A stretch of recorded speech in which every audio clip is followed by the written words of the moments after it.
Hello viewers, I Sushant to welcome you all to class 8 civics portion. Today we will learn civics. First chapter. First chapter is the Indian Constitution, part 1. So let us start. Okay dear students, let us start the chapter. Before starting the chapter, let us know what are the points we will learn today. हम क्या क्या पढ़ेंगे आज पहले जान लेते हैं. ठीक है, पहले जो हम बात कर रहे हैं ये सिविक्स पोर्शन का the first chapter the Indian constitution. सबसे पहले first point introduction, second point meaning of constitution, third point why do we need a constitution, point number 4 Nepal, the situation, political situation of Nepal. Number 5, story of 3 different matters. The first story we will learn about how the power is misused. Story number 2, we will learn how the majority group rules over the minority. And the third story, we will learn about the decision making process or the decision making. So let us start. First introduction. Dear viewers, हम जो भी कोई खेल खेलते हैं, चाहे football हो, hockey हो, क्रिकेट हो, सारे खेल में कुछ ना कुछ रूल्स होता है और हर खेल का, हर गेम का रूल्स अलग अलग होता है. जैसे कि फुटबॉल खेल में हम फुटबॉल पैर में खेलते हैं, जब हाथ में लग जाता है वो रूल से बाहर हो जाता है. उसी समय में हॉकी को हम हॉकी स्टिक में खेलते हैं, क्रिकेट को हम बैट बॉल में खेलते हैं, हाथ में पकड़ते हैं. तो ऐसे अलग अलग गेम में अलग अलग रूल्स होता है. तो ये जो रूल्स होता है ये हमारे देश का शासन के लिए भी होता है. तो हम हमारे परिवार में भी कुछ रूल बनाते हैं, स्कूल में भी कुछ रूल बनाते हैं. तो ये जो रूल्स रेगुलेशंस होता है ये सिस्टम को परफेक्ट करने के लिए, स्मूथ फंक्शनिंग करने के लिए ये सब होता है. तो हम पहले जानते हैं कि सेकंड पॉइंट जो हम बोले थे, मीनिंग ऑफ कॉन्स्टिट्यूशन. कॉन्स्टिट्यूशन क्या है? Dear viewers, Constitution is a written document which includes rules and regulations for the smooth functioning or management of any family, any government or any institution. So as we are talking about Constitution, it is related to the country. Clear? So ये जो संविधान है उसमें rules regulations होता है. एक देश को चलाने के लिए, स्मूथ फंक्शनिंग के लिए ये संविधान होता है. Right. Then let us come to the third point. Why do we need a constitution? हमको ये संविधान क्यों जरूरी है? सबसे पहले ये बात बता दें, हमारे जो संविधान है हमको तो आज़ादी 1947 में मिला, लेकिन ये कॉन्स्टिट्यूशन जो बना ये 1949 में ख़त्म हुआ, 26 नवंबर 1949. बट ये जब इम्प्लीमेंट हुआ 26 जनवरी 1950. क्लियर? जिसको हम कहते हैं Republic Day. So here let us know why do we need a constitution. हमको ये संविधान क्यों ज़रूरी है? फर्स्ट पॉइंट, संविधान हमको इसलिए ज़रूरी है कि rules and regulations and principles which will be implemented for all. मतलब सारे लोगों को समान नजरिया से देखना. All are equal before law. Second point, ये जो हमारे देश का पॉलिटिकल सिचुएशन को ये डिफाइन करता है, nature of a country's political system. Third point में, it safeguards the misuse of power.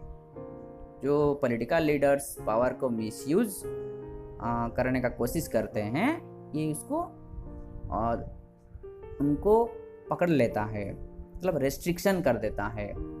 ठीक है, guard against the misuse of power. Next point, ये जो मेजोरिटी और माइनॉरिटी का कॉन्सेप्ट है, majority means a large number of people, minority means less.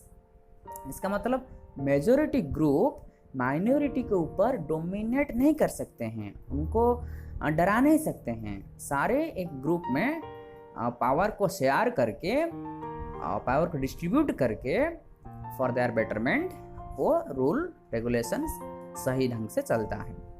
Next it protects our fundamental rights. Fundamental rights क्या होता है? सारे नागरिक जो हमारे देश का नागरिक हैं, जो सिटीजन हैं, सिटीजन हम किसको कहते हैं? जिसका उम्र 18 ईयर्स और उससे ज़्यादा, ऑल ग्रुप्स ऑफ पीपल, तो उनको कुछ फंडामेंटल राइट्स मिलता है। फंडामेंटल राइट्स के बारे में हम नेक्स्ट पार्ट में पढ़ेंगे। हमको 6 फंडामेंटल राइट्स मिला है, तो हम नेक्स्ट पार्ट में पढ़ेंगे। तो ये सब रहा इस संविधान का ज़रूरत, इसलिए हमको संविधान का ज़रूरत होता है। फाइन, तो नेक्स्ट हम बात करते हैं, next point, the situation, political situation of Nepal. You know dear kids, Nepal जो एक देश है हमारे बॉर्डर के पास, हमारे देश का बॉर्डर के पास, उसमें पहले किंगशिप था, मोनार्की जिसको हम कहते हैं, किंग्स रूल। तो जो राजशासन था, the common people they revolted, वो आंदोलन किए। तो फाइनली एट लास्ट किंगशिप का ख़त्म हुआ। किंगशिप ख़त्म होके 2006 में the end of the kings power came into exist. Then लोगों ने, जो कॉमन पीपल थे, वो एक डेमोक्रेटिक गवर्नमेंट बनाए।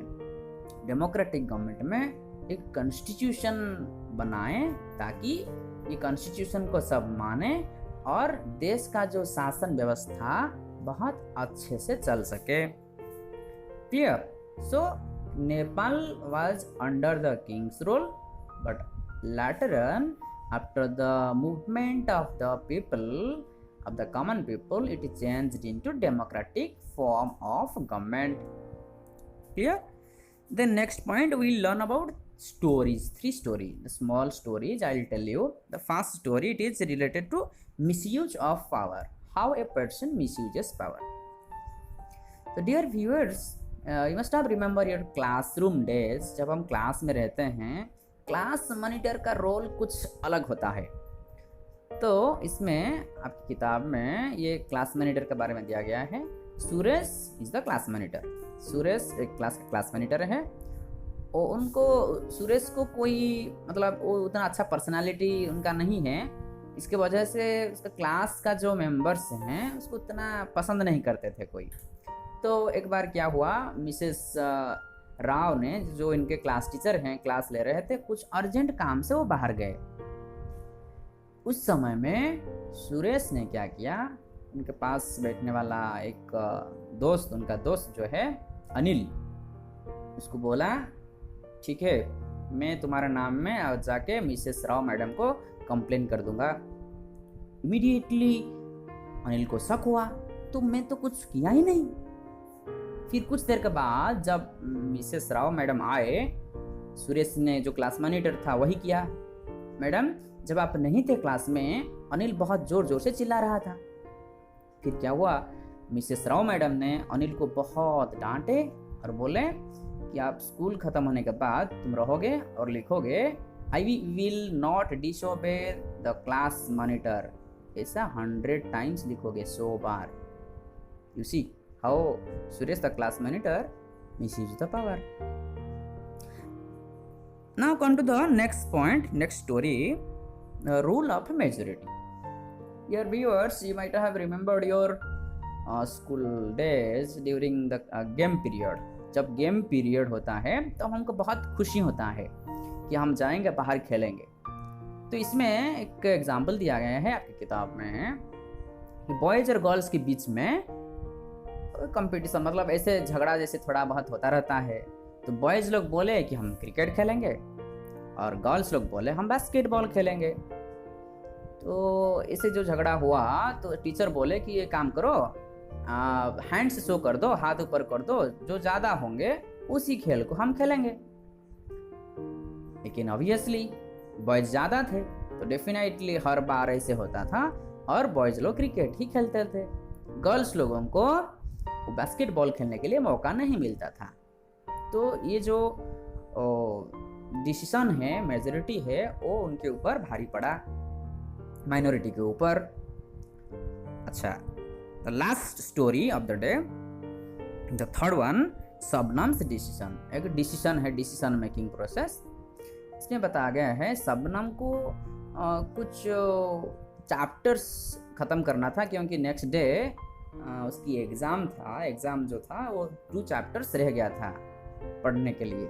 लेकिन उसी समय में आपको पता है कि जब हमारा कुछ फेवरेट टीवी शो होता है, कुछ प्रोग्राम्स होता है, हम कैसे कैसे लगता है कि जितना जल्द हो सके हम टीवी प्रोग्राम को जाके देखेंगे। वही हाल शबनम की हुआ, शबनम की वही हाल उनको भी चलना पड़ा। देखें तो फिर बाद में वो बहुत गुमसुम थी, तो माँ पूछी कि शबनम तुमसे क्या हुई है, पूरा साइलेंट हो। सब सही बात बोल दी। वो बोले कि देखिए माँ जी, आज मेरा फेवरेट टीवी प्रोग्राम है, मैं देखना चाहती हूँ, लेकिन कल एग्ज़ाम है, 2 चैप्टर्स बाकी है पढ़ने के लिए। फिर शबनम बोल रही है कि मेरे पास एक आइडिया है, अगर हम कोई भी टीवी प्रोग्राम नहीं देखेंगे तो बहुत अच्छा होगा। वही हुआ। नेक्स्ट डे जब एग्ज़ाम हुआ, एग्ज़ाम में बहुत खुश महसूस कर रही थी शबनम, क्योंकि बहुत सारे क्वेश्चंस जो 2 चैप्टर्स वो पढ़ी थी उससे पहले के दिन बिना टीवी देख के वो क्वेश्चंस आए थे एग्ज़ाम में। तो उनका जो डिसीजन था वो बहुत अच्छा था और अप्रोप्रिएट था। सो डियर व्यूअर्स, आज के लिए हम इतना ही पढ़ेंगे और नेक्स्ट टाइम नेक्स्ट क्लास में बाकी पोर्शन का पढ़ाई करेंगे। All of you take care of studies, thank you all. और हाँ, one more thing related to the notes, the questions, any type of extra notes you may download from the link which I have given in the description. Description में जो है उसमें मैं बहुत सारे link दे दिया हूँ, आपको बहुत सारे इंपॉर्टेंट रिसोर्स मिल जाएगा। Thank you all, take care.